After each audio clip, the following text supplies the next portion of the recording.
Father, we thank you for your word for us tonight. And as we give attention to a shorter passage here, may it be the Holy Spirit who is at work among us to open hearts and minds to this word, that we may come to see Jesus, see him as the great high priest that we need, the one who offers sacrifice that forgives our sins of his very self. We pray this in his beautiful, powerful, wonderful name, the wonderful name of Jesus indeed. Amen. All right, so tonight we are in Hebrews chapter 7. But in order to get into this, we're going to review just briefly a section here from Genesis 14. Now, we looked a little more thoroughly at Genesis 14, where we dealt with the battle of the 5 versus 4 kings, and how Lot was captured, and then Abraham mustered his troops, and they went and they rescued Lot, and they took spoil basically from the defeat, right? And so you may remember Abraham is returning from that successful battle, and as he does so, he meets up with the king of Sodom, right, who goes out at the valley of Sheva. That is the king's valley, right? And that's how verse 17 ends. And then in verse 18, the important part for us tonight, Melchizedek, king of Salem, brought out bread and wine. He was priest of God Most High, and he blessed him and said, "Blessed be Abram by God Most High, possessor of heaven and earth, and blessed be God Most High, who has delivered your enemies into your hand." And Abram gave him a tenth of everything, right? So this is verses 18 through 20 that are crucial for us to understand here. And so the author of Hebrews is going to exegete this passage in our selection tonight. To exegete means to to study the text and bring out its meaning. Some of the techniques that the author of Hebrews uses, we certainly wouldn't use in modern exegesis, but he's writing the Bible and we're not, so he gets to do what he wants. Okay, so let's jump over into Hebrews 7 here. Okay, so we're going to start with verse 1 here and begin really to the end of the sentence in verse 2. For this, Melchizedek, king of Salem, priest of the Most High God, met Abraham, returning from the slaughter of the kings, and blessed him. And to Abraham apportioned a tenth part, and to him, rather, Abraham apportioned a tenth part of everything. So Melchizedek here has been discussed. He's been brought forward. We've seen some passages from Psalm 110 that have mentioned him, but we haven't really had a recap of the main event of the story of Melchizedek. And so that's what we just reviewed in Genesis 14, 18 to 20. Now, there is not more to Melchizedek in the book of Genesis. There's just this one mysterious account in Genesis 14, and then there's a later mention of him when we get into Psalm 110. Now, there are midrash that deal with Melchizedek, but the author of Hebrews doesn't seem, it's not that he isn't familiar with them, at least he's likely familiar with them, but he's not relying upon sort of these extra sayings or extra stories about figures in the Bible. Instead, he is looking directly at the biblical text and is bringing meaning out of it, right? And so what we have here is a recap of the story of Abraham and Melchizedek. And it's very important. We can catch it right away. What are the things that he is bringing out? Well, one, he's bringing out that he's the king of Salem. He's bringing out that he's priest of the Most High God. Now, Melchizedek means he reigns in righteousness or something along those lines. Colloquially, you could call him the king priest, something along those lines. And that he's the king of Salem. Now, Salem has a connection point, at least by tradition, to the city of Jerusalem, right, which is what it will eventually go by. So Melchizedek is an early king who serves God Most High, which is another name for Yahweh, in the city of Salem. So this is the idea here later when David takes the city of Jerusalem from the Jebusites, is that this had originally been a city dedicated to God Most High under the reign of Melchizedek, right, who also served as priest in that city. Now, when the Bible talks about kings, especially in this Old Testament context, chieftain might be a better translation for what it means, right? Because we think of king over a vast domain, or even King Jesus. That's a very good idea. And these are more like little city states, right, where they reign over, sort of the city and then the surrounding countryside, right, in almost a feudal system. And so we also learn early on here that Melchizedek meets Abraham, comes out to meet him as he's returning from the battle, right? And that Melchizedek gives a blessing to Abraham, and Abraham gives Melchizedek a tithe. Both of those ideas are going to come into stark relief as we deal with who is in the superior and who is in the inferior position in our passage tonight, right? What is important here, though, for the author of Hebrews to establish is that Melchizedek serves God Most High, or Most High God, as it's translated here by the ESV. And that is attributed, that is a name that is also attributed to Yahweh. So Abraham recognizes in Melchizedek one who serves the same God that he does. So Melchizedek's entry is to give a blessing to Abram on behalf of God Most High, right? And to bless God Most High for the victory he has just given to Abraham, right? And this puts Melchizedek in the superior position to Abraham. The superior position is backed up by Abraham giving Melchizedek, once again, a tithe of his war spoils. So let's continue down into the rest of verse 2 and into verse 3 here. So he is first, by translation of his name, King of Righteousness. And then he is also King of Salem, that is King of Peace. He is without father or mother or genealogy, having neither beginning of days nor end of life, but resembling the Son of God, he continues a priest forever. So as we said just a moment ago, Melchizedek's name, he reigns, or King of Righteousness, right? Those are all valid ways to translate the Hebrew. And so he is pulling out that name, and he's saying that the meaning of the name gives meaning to who this one is, right? So like Abraham's name means great father, right? And so he's the father of this great nation, Israel. Right? And so his name is given special meaning by God, and also had bitter irony when he was Abram and was childless, right? And so the king of Salem, the king of righteousness, right? His name has meaning, but so does the name of the city of Salem, right? So what we're talking about here is shalom, right? And so shalom is the Hebrew word for peace, but it's a far more expansive word than what we usually think of as peace, right? So we're talking about, like peace in the Middle East or something. What we really are talking about is a lack of conflict, right? We just don't want to see people actively harming and certainly not killing one another, right? So that is how, in the worldly sense, we define peace, right? And so we associate that concept with a Latin word pax, which is probably most P-A-X, which is probably most familiar to you in the phrase Pax Romana, or the peace of Rome. Right? And the peace of Rome is how peace in the world generally works. And here's how it works. You will keep the peace, or we will kill you. And specifically, the Romans would say, or we will nail you to a cross, right? And so the Pax Romana is always under the threat of force, specifically force from the state. So you will do these things or you will pay the penalty. So shalom peace has to be something more than that, because that's certainly, if you are wanting and longing for the peace that you have with God and Jesus Christ, you want something more than just God is not hostile or wrathful towards you, right? You want something more, right? And so when Paul talks about, this great ministry of reconciliation, that God was reconciling the world to himself in Jesus Christ, you want that to be something more than, and so therefore God's not going to, cast you into hell, right? And so peace becomes not simply an absence of conflict, but the absence of the need for conflict, or what we might call harmony. All is as it should be, and all is as God wills it to be. Right? Everything is perfect, right? All is at rest, right? That's the idea of peace here. And so shalom is a word connected to Salem, right? And so these two ideas, king of righteousness, king of peace, right? Also being priest of God Most High. When you bring all of those things together, what the author of Hebrews is doing is he's saying, and Melchizedek, in this way, right, as king of righteousness, king of peace, priest of God Most High, he is a foreshadowing of Jesus, right? So he points forward to Jesus, right, in some pretty minor ways.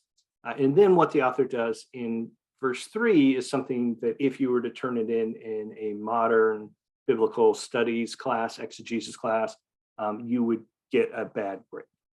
He makes an argument from silence, Now, why can the author of Hebrews do that and you can't? Because the Holy Spirit inspired him to write scripture, and that's not true for you, right? So generally, arguments for silence are very weak, right? They're very weak. You'll hear them a lot when you know what to listen for, right? So if somebody says, Jesus never addressed, pick your favorite topic. Jesus never addressed marijuana use, right? And that argument then is used. So because Jesus never addressed marijuana use, therefore it's fine, right? Well, you can say, well, Jesus, and certainly the New Testament addresses drunkenness and using chemicals to alter one's state of consciousness in an extreme form. And so you would say, well, we are told not to abuse substances, not to abuse drugs. Alcohol is a drug, after all. We're told not to abuse these things. And so therefore, by analogy, that probably applies to marijuana and all other drugs, right? There may be a proper use for them, and certainly there probably are proper uses for marijuana. I don't know, I'm not a user of marijuana, but I've certainly had many people try to talk to me about those things over the years. But we certainly wouldn't make the argument that just because Jesus never specifically mentions marijuana, then therefore it's fine. Right? It's fine for the Christian to use, marijuana to excess. Right? We would certainly say that sounds wrong from a scriptural standpoint. So an argument from silence is attempting to make a big point about what the scripture does not talk about. Right? We, in our, say, essentials document, we say that the scriptures are the final authority on all manners on which they speak. Right? And so we want to be clear that we are primarily taking our interpretation and our understanding and our application from what the scripture actually does say. So there's an important idea here, right? So as the author is building up, sort of the God-man, this hypostatic union of the divine and the human in the one person of Jesus, right? He's going to say, well, perhaps some of the things that are not mentioned regarding Melchizedek are also a foreshadowing of Jesus, right? There's something that are going to point us to especially the divinity of this one who is coming to fulfill the office of the order of Melchizedek. Right? So we're saying he's without father or mother or genealogy. Now, the important thing here is genealogy, because what he's comparing this to, King Melchizedek, what he's comparing him to is Jesus, but specifically he's contrasting him with the priests of Aaron, right? So Aaron, in order to be an Aaronic priest, you have to be born, you might remember this from Leviticus, you have to be born to two parents who are both Levites. And specifically, your father has to be in the direct genetic line of the first high priest, Aaron, right? He has to marry a Levite woman, and then their children, specifically their sons, will continue that on into the future generations, right? And so Melchizedek, though, is named a priest without having to be able to recite a genealogy going back generations that eventually gets you to the key point, which would be Aaron. It's not that Jesus doesn't have an earthly mother. He certainly does, right? But the point is that his appointment to the office of the order of Melchizedek is not based upon the tribal affiliations of either his adoptive father, Joseph, who we're going to learn next week very clearly is a Judahite, or Mary, who is likely also a Judahite, which means a descendant of the tribe of Judah. Sorry, I use more common language. And so it's not Jesus' genealogy that places him in the order of Melchizedek as the great high priest.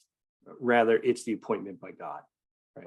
And so Melchizedek, because there's not a discussion of where he comes from or his life ending, he is said, therefore, from his scriptural description to resemble the Son of God, right? Because the Son of God is eternal, right? Has no beginning, has no end, right? The Son of God in a specific period in time joins with humanity, right? And becomes human in the womb of the Virgin, taking the substance of humanity from her womb, right? And joins the human and divine nature in the one person, Jesus, right? But the point here is that because we don't have a line that says this is how Melchizedek became this priest of God Most High, we also don't have a line of succession that says here's who becomes priest after him.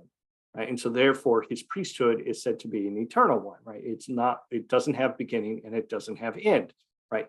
Again, the point here is that's Jesus. Jesus doesn't have beginning and he doesn't have end. And so if he is placed in the role of priest, right, he doesn't have to say, this is how I inherited the priesthood and this is how I will pass it on.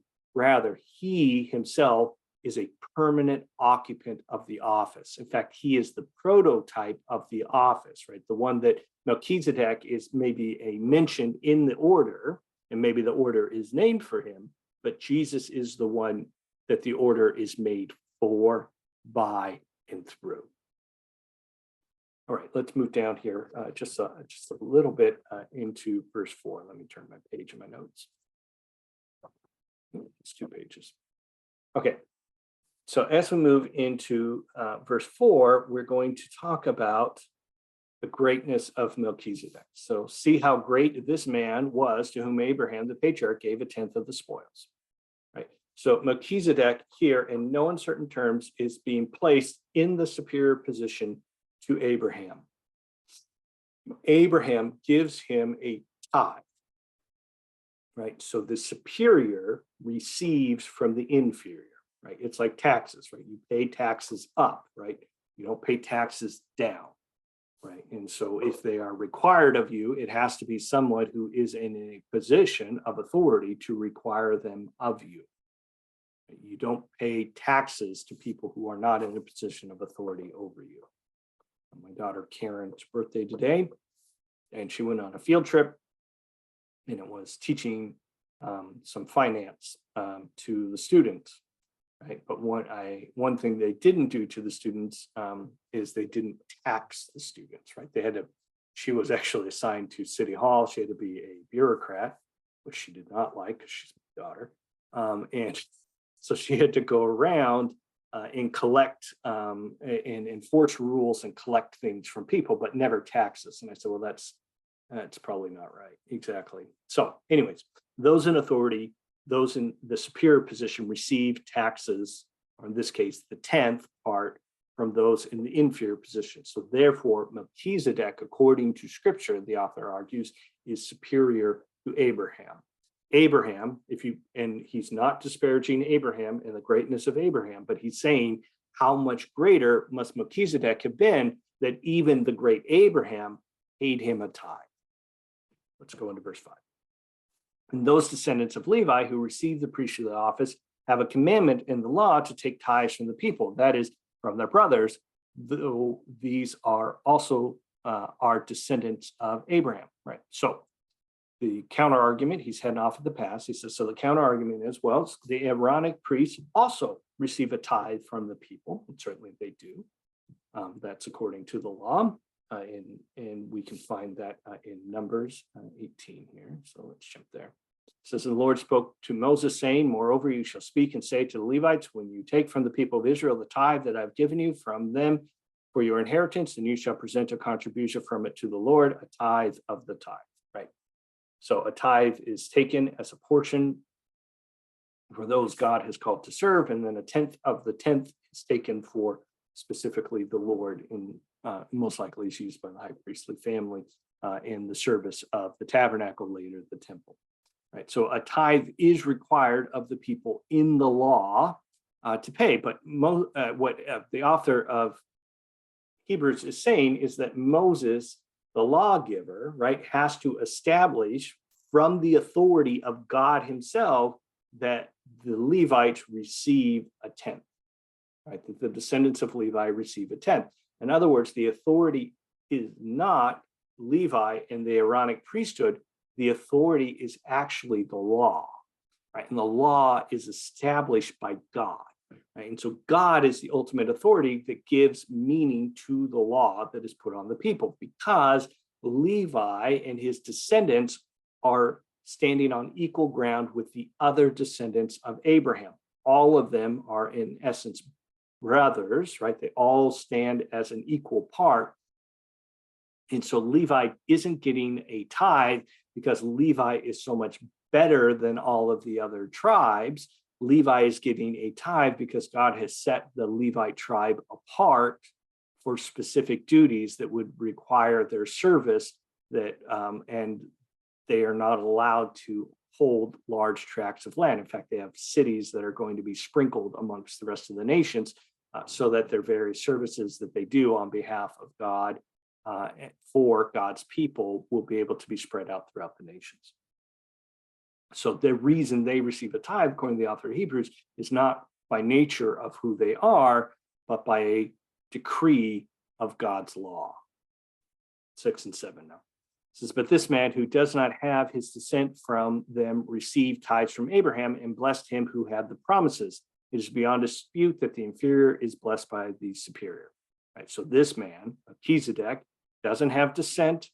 Right. So we can't say, well, the reason that Melchizedek is in the superior position to Abraham is because we can trace back its genealogy. Now, if you are a good student of Genesis, you will recognize that Melchizedek not having a genealogy, especially if he's said to serve God Most High, is very strange, right? It's very strange, right? Genealogy, there's lots of genealogy leading up to chapter 14, lots of it.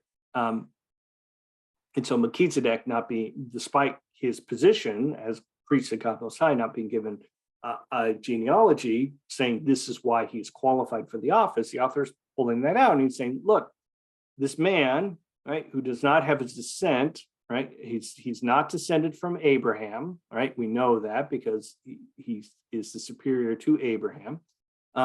This man who doesn't have a genealogical record in the scripture receives the tithe from Abraham, and he blesses Abraham, right, who had the promises, right? And so Melchizedek receives the tithe and gives the blessing, right? So it's beyond dispute, according to the author of Hebrews in verse 7, then, that the inferior is blessed by the superior, right?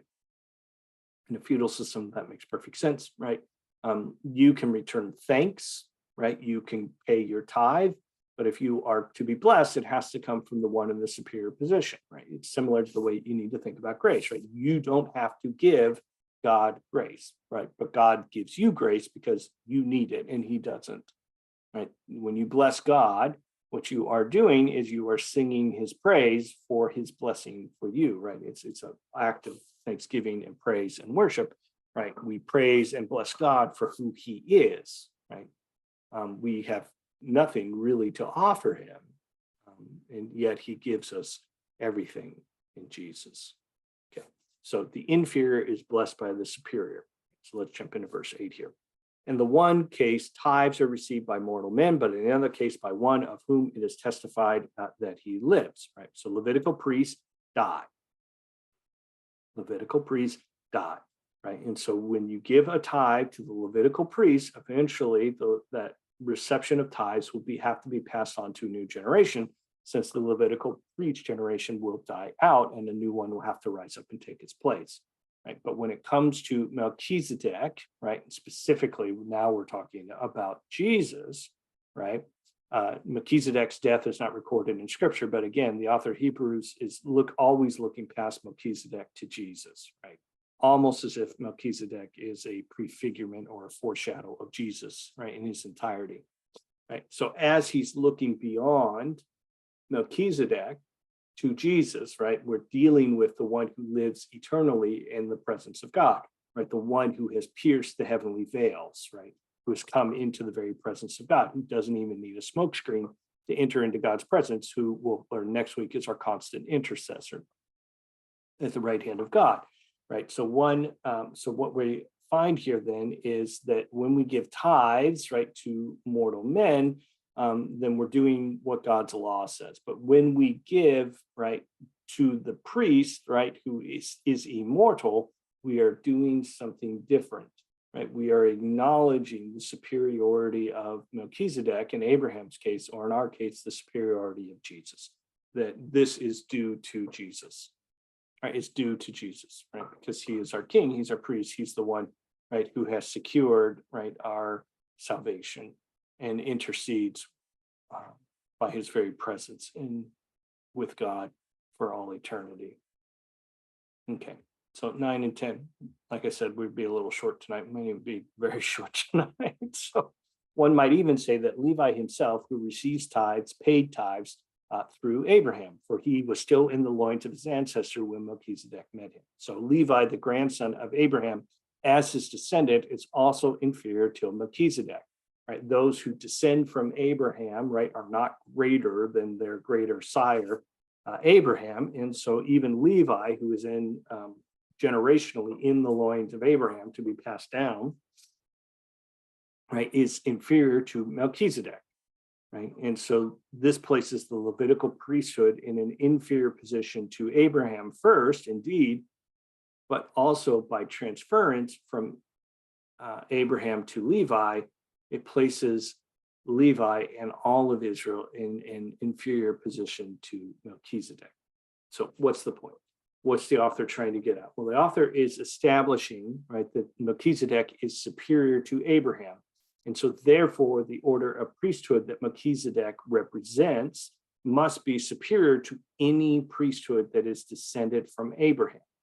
And so if Jesus is the one who takes up the mantle, right, the one who fulfills the office of the order of the Melchizedek, then it would mean that all of Israel is subject to him. So why is the author of Hebrews trying to make this point? Well, it's worth our time to remember that what's likely going on in the background of this passage, what's going on in the background of this passage is that there are certain Jewish converts who are thinking of returning to temple worship, right? And that would mean also returning to paying a tithe, right? The temple tax, but also the tithe, right?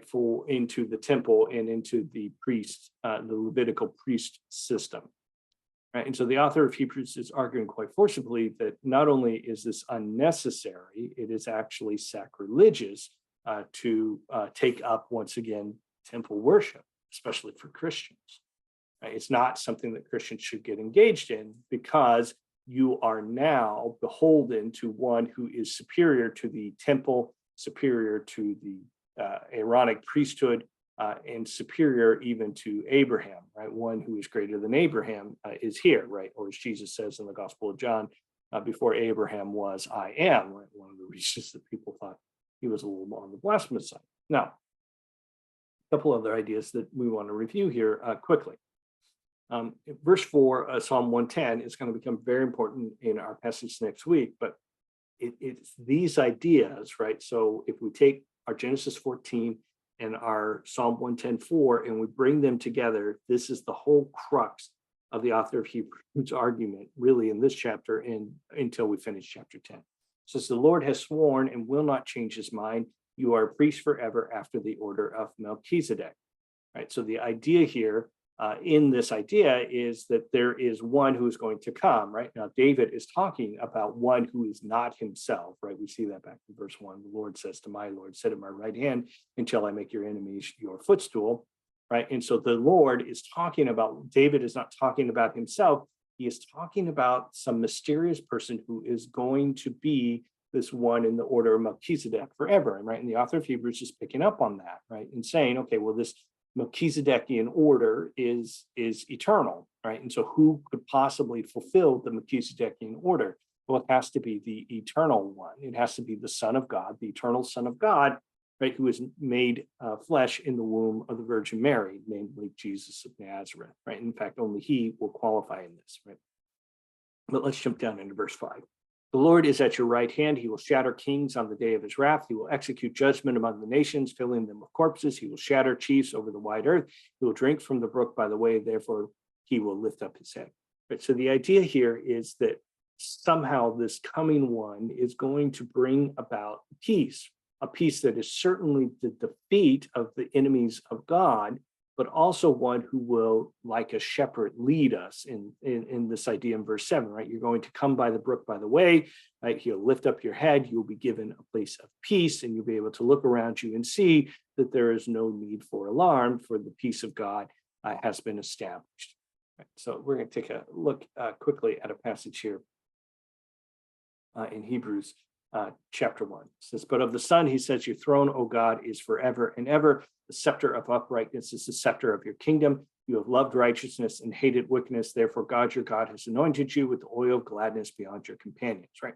So the idea here that the author is picking up in verses 8 and 9 from this quotation is that Jesus is the very Son who has been given this place of reign and rule over the people of God, right? And there is going to be righteousness that is established here, right? Wickedness will be defeated, righteousness will be established, and God will anoint him, right? And place him this oil of gladness, this oil of anointing over him, so that he will be blessed beyond all of his companions. Oop, what did I do there? And so the idea in Psalm 45 here is that Jesus is the one that God has promised, right? Which is why this idea later gets picked up in the passage we just read when Jesus is referred to as the Son of God. So kind of one final passage as we close here. And this is from Ephesians 2. We're going to start up here, verse 11. We're going to read a pretty significant chunk of it.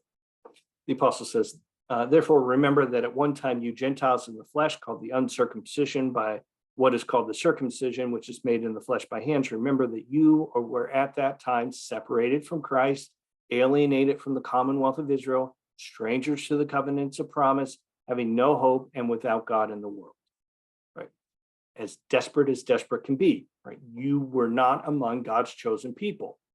But, verse 13, now in Christ Jesus, you who were once far off have been brought near by the blood of Christ. The same ideas can be picked up in Hebrews several times. For he himself is our peace, who has made us both one and has broken down in his flesh the dividing wall of hostility by abolishing the law of commandments expressed in ordinances, that he might create in himself one new man in place of the two, so making peace, and might reconcile us both to God in one body through the cross, thereby killing the hostility. What does Jesus do?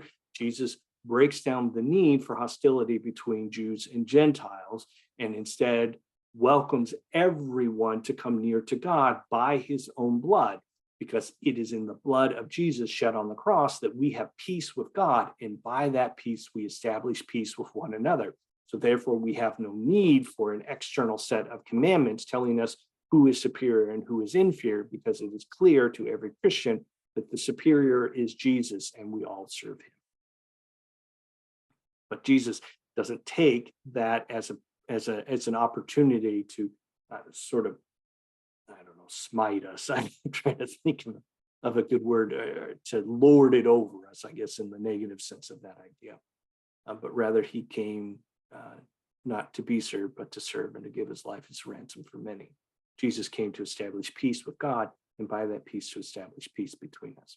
So what the author of Hebrews is ultimately saying in our passage tonight is that Jesus does this as a priestly function, right? But because he's not a Levite, he's not of the line of Aaron, it's not the order of Aaron that's important, it's the order of Melchizedek. Right? In the order of Melchizedek, it must be superior to the Levitical order, and specifically the Aaronic order of priesthood, because Abraham puts himself in the inferior position to Melchizedek, the king of righteousness, the king of peace, the priest of God Most High. And if Jesus is the one who fulfills the order of Melchizedek, it means that he is indeed the king of righteousness, the king of peace, and forever the priest of God Most High. Close with a word of prayer. And I know this is a short lesson tonight. We'll close with a word of prayer here, and we'll see if there's any questions. Father, thank you for your word for us tonight. Thank you that Jesus is our King and our great high priest. Thank you that he makes peace with you through his blood shed on the cross for us, and that by that peace we make peace with one another. May we be so overwhelmed by the ministry of reconciliation that we become ambassadors of that same reconciliation, not to lord it over others, but to invite them to find peace in Christ. We pray this especially, Lord, in a world that just seems so tumultuous at the time that we pray. And so we pray, Father, that we may indeed be little embassies of your peace in a world that seems to just becoming a part. And may we lift high the name of Jesus, because he is before all things, and in him all things hold together. Amen.